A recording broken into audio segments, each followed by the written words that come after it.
बोलिए राघव चड्ढा। रोहित जी, सबसे पहले तो हमारे शूरवीर सैनिक व सैनिक अफसर जिन्होंने अपनी शहादत दी है उनको श्रद्धांजलि अर्पित करता हूं।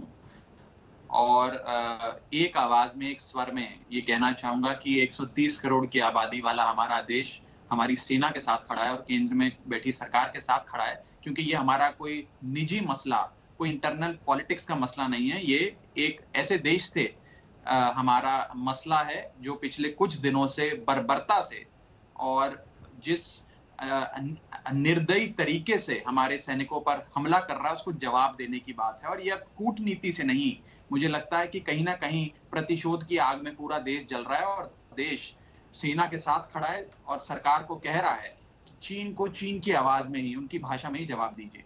जहां तक ऑल पार्टी मीटिंग की, सर्वदलीय बैठक की बात आप कर रहे हैं, हाँ, इसमें हमारे मन में थोड़ी सी एक पीड़ा ये जरूर है कि हमारी पार्टी को इस काबिल नहीं समझा गया कि हमें कॉन्फिडेंस में लिया जाए। दिल्ली के मुख्यमंत्री अरविंद केजरीवाल जी लगातार 3 बार दिल्ली की जनता की पहली पसंद बन के उभरे और 3 बार मुख्यमंत्री बने। हम पंजाब में मुख्य विपक्ष की भूमिका में 4 हमारे सांसद हैं, नहीं फिर भी न जाने क्यों कि केंद्र में बैठी भारतीय जनता पार्टी की सरकार ने, हो सकता है राजनीतिक मतभेद के कारण या कोई और कारणवश, हमें उस बैठक में नहीं बुलाया, हमें विश्वास में नहीं लिया गया। और जो अभी उन्होंने जो बात बताई दिया जा रहा है, उससे पहले जरा असदुद्दीन ओवैसी ने नाराजगी जाहिर की है। एक सेकंड, मैं आ रही हूँ राघव जी, ये खबर इस वक्त आ रही है। उन्होंने नाराजगी जाहिर करते हुए चीन पर सर्वदलीय बैठक में AIMIM को न्योता नहीं है, चीन पर सरकार सही जवाब दे, ये कहा है असदुद्दीन ओवैसी ने। उन्होंने ट्वीट भी किया है, देश जानना चाहता है कि सरकार का अगला कदम क्या होगा। यानी ऐसी तमाम पार्टियां जो इस बैठक में नहीं बुलाई गई हैं, वो अब अपनी आवाज सामने रख रही हैं कि आखिर पूरा देश स्थिति स्पष्टता के साथ जानना चाहता है। उन्होंने एक चिट्ठी लिखी है जो उन्होंने ट्वीट भी किया है और चिट्ठी में PMO इंडिया को सीधे लिखते हुए उन्होंने कहा है कि हर हाल में अगर हमारे जमीन का हिस्सा चीनी सेना ने कब्जा किया है तो उसे वापस लेना ही सबसे बड़ी श्रद्धांजलि होगी और बदला होगा हमारे शहीदों की शहादत का। तो राघव चड्ढा, संबित पात्रा ने आपको बता तो दिया क्राइटेरिया भी कि किस क्राइटेरिया के तहत लोगों को बुलाया गया है। देखिए, क्राइटेरिया जो है वो कुछ इस प्रकार से बनाया गया, रोहित जी, आप भी समझते हैं, हम भी समझते हैं, अब तो मुझे भी काफी समय हो गया राजनीति में, कि इस प्रकार से बनाया गया कि वही 4-5 पार्टियां जिनको ये नहीं चाहते उस बैठक में आए वो ना आए। अब अपना दल जिसके मात्र 2 सांसद हैं वो इस बैठक में शामिल है, TDP जिसके मात्र 4 सांसद हैं वो बैठक में शामिल है, श्रोमणी अकाली दल जिसके 2 सांसद हैं वो बैठक में शामिल है, नेशनल कॉन्फ्रेंस जिसका मात्र 1 सांसद है वो भी बैठक में शामिल है, CPI जिसका एक प्रकार से नामो निशान इस देश से मिटता जा रहा है, जिसके मात्र 2 सांसद है, उसको भी बैठक में शामिल किया गया है। तो न जाने क्यों एक ऐसी महत्वपूर्ण राजनीतिक दल और अरविंद केजरीवाल जी जो 3 बार मुख्यमंत्री बने, दिल्ली के एक समय लोकतांत्रिक ढंग से चुनी हुई सरकार चला रहे हैं, पंजाब में मुख्य विपक्ष की भूमिका में 4 हमारे सांसद हैं, हमें नहीं बुलाया गया। और मैं ये कहना चाहता हूं, देखिए, ये जो सवाल हमारे मन में है या हम चाहते हैं कि सरकार हमें भी विश्वास में ले, ये 5 बजे या 6 बजे की बहस पे तय नहीं हो सकता है। ये तो 2 राजनीतिक पार्टियों के अध्यक्ष जब आपस में चर्चा करेंगे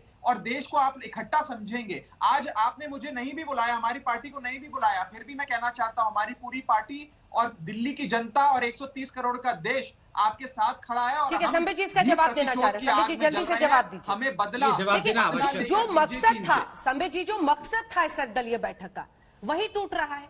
विश्वास में सबको लेना, एक सुर में बोलना। सुनिए अंजना जी, मैं इसका एक साइंटिफिक जवाब देता हूं क्योंकि मिसअंडरस्टैंडिंग्स नहीं होनी चाहिए। पहली बात तो है, इन्होंने कहा कि किसी के 2 सदस्य हैं उनको बुला लिया, नेशनल कॉन्फ्रेंस को बुला लिया, आपने TDP को बुला लिया। देखिए, नेशनल पार्टी कौन होंगी? वो जो 8 नेशनल पार्टी का नाम मैंने लिया, या जो पार्टी के मिनिस्टर, 8 नेशनल पार्टी की क्राइटेरिया होता है, 3 क्राइटेरिया है, वो भी आप पढ़ लीजिए, मैं समय उससे व्यर्थ नहीं कर रहा हूं। कितना परसेंटेज वोट में पूरे देश में मिलने से जाके आप नेशनल पार्टी बनते हैं, ये प्रक्रिया इलेक्शन कमीशन की होती है। दूसरी बात है, आपके अगर 5 भी सदस्य हैं, 4 भी सदस्य हैं, आपका कोई यूनियन मिनिस्टर है, तो ये क्राइटेरिया है। और ये क्राइटेरिया याद करिए, जब कोरोना की बैठक कैसा क्राइटेरिया है? मैं आपके बीच में नहीं बोला था, कैसा क्राइटेरिया? देखिए, कोई कैसा क्राइटेरिया बता तो रहा। और देखिए अंजना जी, इन्होंने कहा षड्यंत्र करके 2-3 पार्टियों को अलग करने के लिए, मतलब अभी हम चाइना से निपटे कि ये षड्यंत्र करके आम आदमी पार्टी, मतलब ये आम आदमी पार्टी और ये असदुद्दीन ओवैसी ऐसी कौन सी चीज है कि इनसे निपटने की आवश्यकता आन पड़ी हमको। और मैं आपको आश्वासन दिलाता हूं, निपटने की बात ही नहीं है, हम तो एक सेकंड अंजना जी, अगर हम सब एक साथ एक के ऊपर एक बोलेंगे तो मुझे लगता है राघव जी मैं आऊंगी, अन्य मेहमान भी कई हैं, सिर्फ बीजेपी वर्सेस, एक सेकंड प्लीज, सब लोग जल्दी से बहुत महत्वपूर्ण विषय है, कंप्लीट कीजिए। देखिए राघव जी, मैं आपको आश्वासन दिलाता हूं, कोई आपको पीछे नहीं छोड़ रहा है, और आप में से हर कोई कह रहा है हम देश के साथ खड़े हैं, हम आर्मी के साथ खड़े हैं, मगर खड़े हुए नजर भी तो आइए। आप तो खड़े हुए नजर नहीं आते हैं, सिर्फ खड़े हुए बोलने से कोई खड़ा हुआ नहीं होता। आप हमारे साथ हैं, आप हमारे देश के बहुत महत्वपूर्ण पॉलिटिकल पार्टी है, मगर क्राइटेरिया में फिट नहीं होते हैं, ये हमारी गलती नहीं। संबित जी, एक बात आप लगातार कहते रहे कि इतनी परिस्थिति में अगर राहुल गांधी को जवाब चाहिए था तो ट्वीट करने के बजाय फोन कर लेते, फोन करके पूछ लेते। हम भी आपसे कह रहे हैं, अगर इस तरीके की कोई मिसअंडरस्टैंडिंग्स हो गई हैं तो बजाय टीवी के आपस में फोन पे बातचीत करके बड़ी पार्टियों के नेता उसको दूर कर सकते हैं। चलिए मैं क्योंकि मेरे से सवाल पूछ लिया है। नमस्कार, मैं हूं अंजना ओम कश्यप। हमें उम्मीद है ये वीडियो आपको पसंद आया होगा। लेटेस्ट खबरों के लिए यूं ही देखते रहिए आज तक, और इस वीडियो के पसंद आने पर लाइक, शेयर एंड सब्सक्राइब करना ना भूलें।